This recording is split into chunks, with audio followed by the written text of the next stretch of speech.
ഭൂമിയിലെ ഓരോ ജീവികളെയും സൃഷ്ടിക്കുമ്പോൾ അതിന് ഓരോ നിയോഗങ്ങളുണ്ട്. കൊടാനുകോടി ജീവികൾ നമ്മുടെ ഭൂമിയിൽ സൃഷ്ടിക്കപ്പെട്ടിട്ടുണ്ട്. ആ ജീവികളൊക്കെ മനുഷ്യന് ഒരു തരത്തിൽ ഉപകാരം ഉണ്ടാകുന്ന, ചിലപ്പോൾ ഉപദ്രവമുള്ളതായിരിക്കാം. അപ്പോൾ ആ രീതിയിലൊക്കെ ജീവികളെ സൃഷ്ടിക്കപ്പെട്ടിട്ടുണ്ട്. ഇപ്പം ഞാനിവിടെ പറയാൻ പോകുന്നത് പല്ലിയെക്കുറിച്ചാണ്. എൻ്റെ വീട്ടിലുള്ള മുഴുവൻ പല്ലിയെയും കൊന്ന് ഒഴിവാക്കിയത് കൊണ്ട് ഞാൻ അനുഭവിച്ചിട്ടുള്ള വലിയ ഒരു പ്രയാസം. എത്രത്തോളം എന്ന് പറഞ്ഞാൽ എൻ്റെ വീട് താമസിക്കാൻ കഴിയാത്ത ഒരവസ്ഥയിൽ പോലും എത്തിയിട്ടുണ്ട് എന്നാണ് എനിക്കതുകൊണ്ട് പറയാനുള്ളത്. അത്രയും വലിയൊരു പ്രയാസത്തിൽ നിന്ന് രക്ഷിച്ചതും ഈ പല്ലി തന്നെയാണ്. എൻ്റെ വീട്ടിൽ ഒരുപാട് പല്ലികളുണ്ട്. വലിയ ശല്യമാണ്. വെച്ചാൽ നമ്മുടെ ചുമരിൻ്റെ മുകളിൽ കൂടിയൊക്കെ വന്നിട്ട് കാഷ്ടിച്ച് വെക്കുക. അതുപോലെ തന്നെ നമ്മൾ രാത്രിയിൽ പാത്രങ്ങളിലൊക്കെ വരിക, നമ്മുടെ ബ്രഷുകളിലൊക്കെ വരിക. അങ്ങനെ നമ്മൾക്ക് പ്രയാസം ഉണ്ടാക്കുന്ന രീതിയിലാണ് ഈ പല്ലിയെ നമ്മൾ കണ്ടിരുന്നത്. അപ്പോൾ ഞാൻ എൻ്റെ വീട്ടിൽ ഒരു പേർഷ്യൻ ക്യാറ്റിനെ വാങ്ങി. പകല് കൂട്ടിലിടും, രാത്രി ആകുമ്പോൾ അകത്ത് കൊണ്ടിടും. അകത്ത് കൊണ്ടിട്ട് കഴിഞ്ഞാൽ ഇവന് പല്ലിയെ കണ്ടു കഴിഞ്ഞിട്ടുണ്ടെങ്കിൽ നമ്മളെ വൈത്താൻ നടക്കും.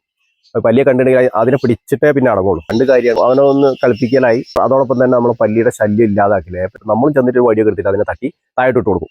അങ്ങനെ ഡെയിലി പല്ലിയെ പിടിച്ച് വീട്ടിലെ പല്ലിയൊക്കെ തീർന്നു പോയി.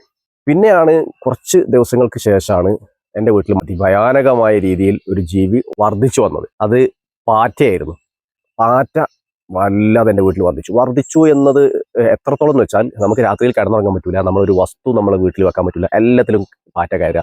അതുപോലെ തന്നെ ഉറങ്ങുമ്പോൾ പോലും പിന്നെ നമ്മളെ വന്ന് കടിക്കുക. കയ്യിലൊക്കെ നേരം വെളുത്ത് കഴിഞ്ഞിട്ടുണ്ടെങ്കിൽ കയ്യിലൊക്കെ മുറിവുണ്ടാവും, കടിച്ച മുറിവ്. ഇതിനെ ഒഴിവാക്കാൻ എന്ത് മാർഗം നോക്കിയിട്ടും ഒന്നും മനസ്സിലാവുന്നില്ല. നമുക്ക് കൂറച്ചോക്ക് ഉണ്ട്. ആ ചോക്ക് കൊണ്ടൊന്നിട്ട് നിരത്തി വരച്ചു വെക്കുക എന്നുള്ള. അങ്ങനെ വരച്ചു വെച്ച് കഴിഞ്ഞാൽ തന്നെ പിറ്റേ ദിവസം നേരം വെളുത്ത് നോക്കുന്ന സമയത്ത് നമ്മൾ ഒരുപാട് കൂറകൾ ഉണ്ടാവും. പിന്നെ അടുക്കളയിലും അകത്തുമായിട്ട് ഇങ്ങനെ മയങ്ങി കിടക്കുന്നത്. കുറേ ചത്തതുണ്ടാവും, കുറേ മയങ്ങിയതുണ്ടാവും. എന്നിട്ട് ചൂലെടുത്തിട്ട് അടിച്ചു വാരിയിട്ടാണ് അതിനെ കൊണ്ടുപോയി ഒഴിവാക്കാറ്. പക്ഷേ ഇത് ആ ഒരു ദിവസത്തേക്ക് അത് കുറയും. കുറച്ച് ദിവസം കഴിയുമ്പോൾ വീണ്ടും ഇത് വർദ്ധിക്കും. എങ്ങനെയാണെന്ന് വെച്ചാൽ ഇവരൊക്കെ നിറയെ എല്ലാ ഗ്യാപ്പുകളിലും മുട്ട വെച്ചിട്ടുണ്ടാവും.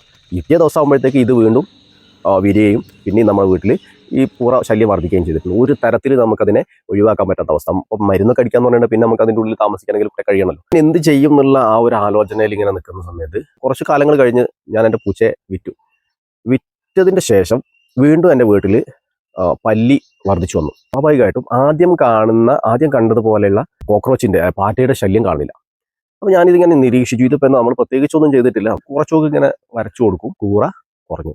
അപ്പോഴാണ് ഞാനിങ്ങനെ നിരീക്ഷിച്ച് നോക്കുന്ന സമയത്ത് താഴെയും ചുമരുമേലൊക്കെ പല്ലികൾ, ഒരുപാട് പല്ലികൾ അവരുടെ ഡ്യൂട്ടി ചെയ്തുകൊണ്ടിരിക്കുക. പല്ലികൾ അവരുടെ ഡ്യൂട്ടി ചെയ്യുന്നത് എന്താണെന്ന് വെച്ചാൽ ഈ വരുന്ന കൂറകളെ പിടിക്കലാണ് ഇവരുടെ പണി.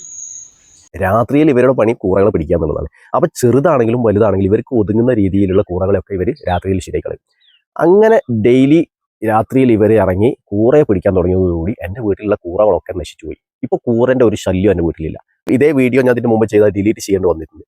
അപ്പോൾ അത് ഡിലീറ്റ് ചെയ്യുന്നതിന് മുമ്പേ അതിൽ കുറേ കമൻറ്റുകൾ വന്നിട്ടുണ്ടായിരുന്നു. നമ്മുടെ വൃത്തിയെ സംബന്ധിച്ച് വീട്ടിൽ വൃത്തിയില്ലാത്തത് കൊണ്ടാണ്, സിങ്കുകൾ അതുപോലെ തന്നെ നമ്മുടെ വേസ്റ്റുകളൊക്കെ ഭാഗത്തുള്ളത് കൊണ്ടാണ്, അങ്ങനെ കുറേ കമൻറ്റുകൾ വന്നിട്ടുണ്ട്. സ്വാഭാവികമായിട്ട് അങ്ങനെ ഉണ്ടാവാം. പക്ഷേ വലിയ വീടുകളൊക്കെ ആയിരുന്നുണ്ടെങ്കിൽ അതിൻ്റെതായ ഒതുക്കത്തിലൊക്കെ നമുക്ക് സാധനങ്ങൾ ഒതുക്കി വെക്കാനും, ഒരു ഒതുങ്ങിയ ചെറിയ വീട് അതിൽ ഒരുപാട് സാധനങ്ങളൊക്കെ ആകുന്ന സമയത്ത് നമുക്കതിന് പരിധികളുണ്ട്. അതെല്ലാവർക്കും അത് സാധിക്കാൻ പറ്റിയ കാര്യമായിക്കൊള്ളുന്നില്ല. അപ്പോൾ വൃത്തിയുടെ കാര്യത്തിലല്ല, ഇപ്പോഴും എൻ്റെ മുമ്പുണ്ടായിരുന്ന അതേ സാഹചര്യം തന്നെയാണ് ഇപ്പോഴും എൻ്റെ വീട്ടിലുള്ളത്. പക്ഷേ ഇപ്പം കൂറയില്ല. പരമാവധി നമ്മൾ അകത്തുനിന്നുള്ള വേസ്റ്റുകളൊക്കെ ഒഴിവാക്കും. അതുപോലെ തന്നെ മുട്ടകളൊക്കെ കണ്ടാൽ നശിപ്പിക്കുകയൊക്കെ ചെയ്യും. പക്ഷേ എത്ര നശിപ്പിച്ചാലും നമ്മൾ കാണാത്ത മുട്ടകൾ ഉണ്ടാവും. അതിൽ നിന്ന് ഒരുപാട് കൂറകൾ വിരിയും. പിന്നെയും നമുക്കിതിങ്ങനെ ശല്യം വർദ്ധിച്ചുകൊണ്ടേയിരിക്കും. നമ്മുടെ വൃത്തിയും അതുപോലെ തന്നെ വേസ്റ്റുകൾ അകത്ത് വെക്കുന്നതൊക്കെ ഇതിൻ്റെ ഒരു ഘടകമാണെങ്കിൽ പോലും അതിനേക്കാൾ അപ്പുറം ഇങ്ങനെ ഒരു കാര്യം, ഒരു ജീവി പറ്റ ഇല്ലാതെയാവുമ്പോൾ മറ്റു ചില ജീവികൾ ക്രമാതീതമായി വർദ്ധിക്കും. ആ ക്രമാതീതമായി വർദ്ധിക്കുന്ന ആ ഒരു ജീവി ഒരു പക്ഷേ ജീവിതത്തിനോ അല്ലെങ്കിൽ നമ്മുടെ വീടിനോ അല്ലെങ്കിൽ മറ്റുള്ള കാര്യങ്ങൾക്കൊക്കെ പ്രയാസം ഉണ്ടാക്കുന്ന അല്ലെങ്കിൽ ബുദ്ധിമുട്ടുണ്ടാക്കുന്ന ഒരു ജീവിയായിരിക്കും.